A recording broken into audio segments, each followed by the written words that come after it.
হরে কৃষ্ণ। এটি হচ্ছে আমুমুলুকে পিয়ারীনগর, আগে নাম ছিল পিয়ারীগঞ্জ। পিয়ারীনগরে নকুল ব্রহ্মচারীর শ্রীপাঠ।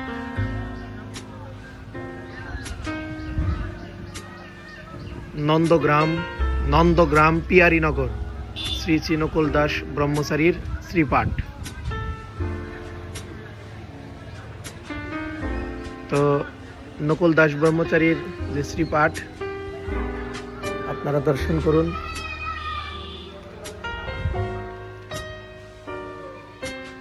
তো ভগবানের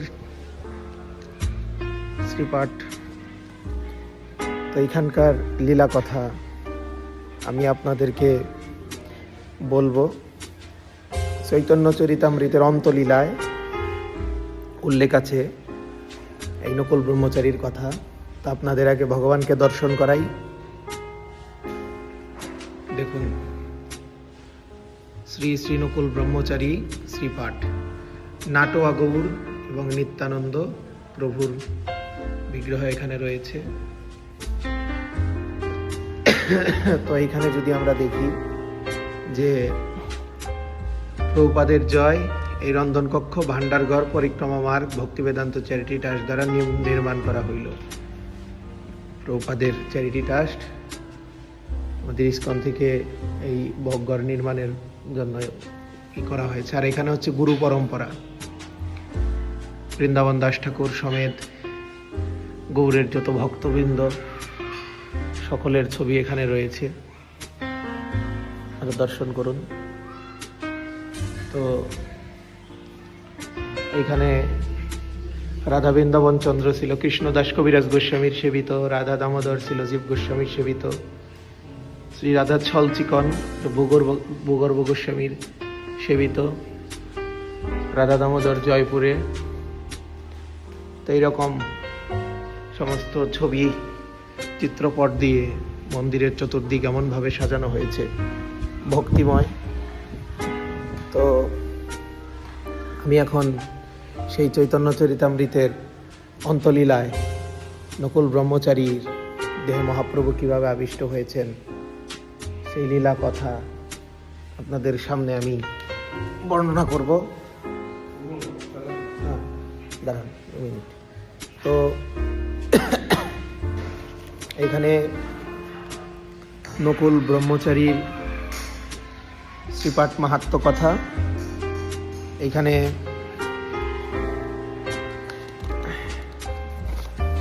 উল্লেখ রয়েছে সেই চৈতন্য চরিতামৃতের যে অন্তলীলার দ্বিতীয় পরিচ্ছেদে, যে মহাপ্রভু কিভাবে নকুল ব্রহ্মচারীর দেহে আবিষ্ট হয়েছেন। দেখুন, এই মতো ত্রিজগৎ দর্শন নিস্তারী, যেহ কেহ আসিতে নারী, অনেক সংসারী তা সবাতারিতে প্রভু, এই সবে দেশে যোগ্য ভক্ত জীবে দেহে করে নয়া বেশে, সেই জীবে নিজ শক্তি করে ন প্রকাশে, তাহার দর্শনে বৈষ্ণব হয় সর্বদেশে। এই মতো আবেশে তারিলা ত্রিভুবন, গৌর জয়ীছে আবেশ করি দিগদর্শন। দেখুন, মহাপ্রভু এইখানে কারো দেহে আবিষ্ট হয়ে তিনি সব দেশকে উদ্ধার করেছেন। যোগ্য ভক্তজীব দেহে করে না আবেশে, যোগ্য ভক্তের জীব দেহে মহাপ্রভু আবিষ্ট হয়ে মহাপ্রভু সব দেশকে কৃপা করেছেন।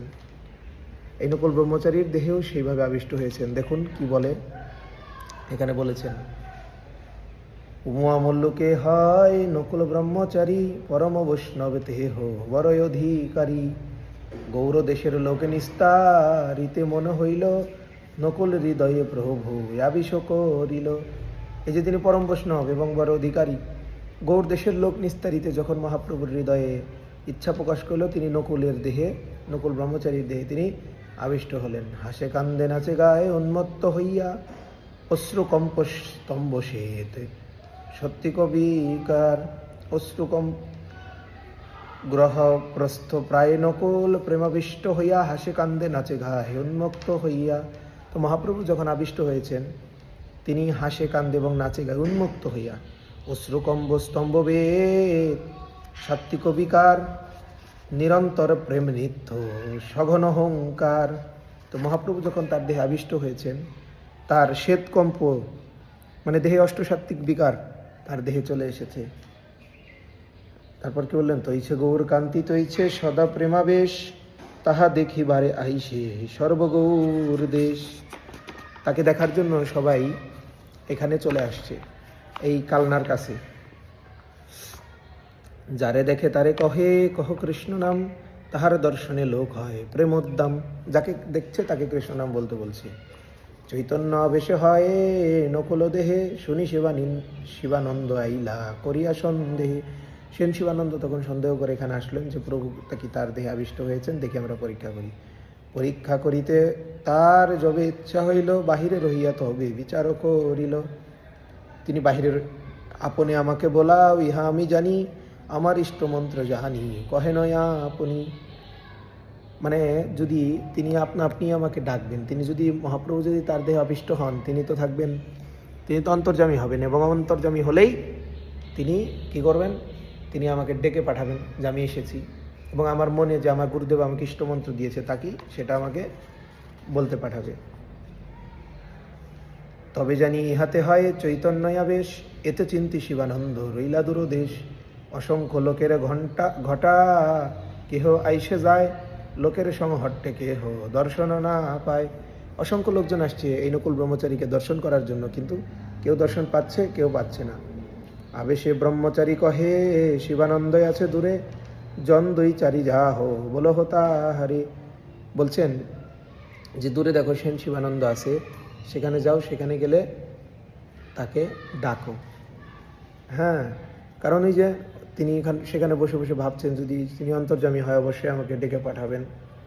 শুনি শিবানন্দ সেন আনন্দে আইলা, চারিদিকে ধাই লোক শিবানন্দ বলি, শিবানন্দ কোন তোমায় বলায় ব্রহ্মচারী। তখন চারদিকে লোকজন দেখে যাচ্ছে, এই শিবানন্দকে শিবানন্দকে শিবানন্দকে, শিবানন্দ আসো, শিবানন্দ তখন শিবানন্দ মনে মনে খুব আনন্দিত হলেন। শুনি শিবানন্দ আনন্দে আইলা, নমস্কার করি তাহারে নিকটে বসিলা।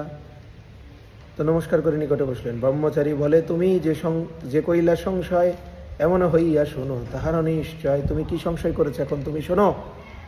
গৌর গোপাল মন্ত্র তোমার চারি অক্ষর, অবিশ্বাসে ছাড়ো এই করিয়াছ অন্তর। তুমি যে অবিশ্বাস করেছো যে আমি আমার মধ্যে মহাপ্রভু এখানে আবিষ্ট হয়েছে কিনা, সেটা তুমি ছেড়ে দাও। তবে শিবানন্দ সেন প্রতীত হইল, অনেক সম্মান ভক্তি তাহারে করিল। তখন শিবানন্দ সেন বুঝতে পারলো যে মহাপ্রভুই তার দেহে অবতীর্ণ হয়েছেন। তো এইভাবে মহাপ্রভু শিবানন্দ সেনের দেহে শিবানন্দ সেনকে দিয়ে জগতে প্রকাশ করালেন যে সত্যিই মহাপ্রভু তার দেহে অবতীর্ণ হয়েছিলেন। তো আপনারা এখানে আসবেন। হ্যাঁ, আমি মাধবপ্রভুর কৃপায় এখানে আসতে পেরেছি, যে প্রভু আপনাদের দর্শন দান করলেন। তো মাধবপ্রভু কৃপা করে আমাকে এখানে নিয়ে এসেছেন। আপনারাও এখানে আসবেন। এখানে এসে ভজন সাধন না করতে পারলেও যদি ভগবানের ধামে এসে একটু দর্শন করা যায়, বলছে গৌরমণ্ডল ভূমি যেবা জানে চিন্তামণি, তারা হয় ব্রজভূমে বাস। তো আপনারা কৃপা করে আসবেন, এসে দর্শন করে যাবেন। আজকে তারা যদি না থাকতো, আজকে তারা যদি এই কৃষ্ণ নাম জগতে প্রচার না করতো, আমরা কিভাবে কৃষ্ণ নাম পেতাম? তাই চৈতন্য চন্দ্রের দয়া করহ বিচার, বিচার করিলে চিত্তে পাইবে চমৎকার। হরে কৃষ্ণ কৃষ্ণ কৃষ্ণ হরে হরে, হরে রাম রাম রাম হরে হরে। সবাই আমাকে কৃপা এবং আশীর্বাদ করবেন, আমি যেন শুদ্ধভাবে হরিনাম সংকীর্তন করতে পারি। আমি যেন ভক্ত সঙ্গে শুদ্ধভাবে সঠিক পথে থেকে, সত্য পথে থেকে আমি যেন ভগবানের নাম গুণগান করে যেতে পারি। হরে কৃষ্ণ কৃষ্ণ কৃষ্ণ হরে হরে, হরে রাম রাম রাম হরে হরে। হরে কৃষ্ণ।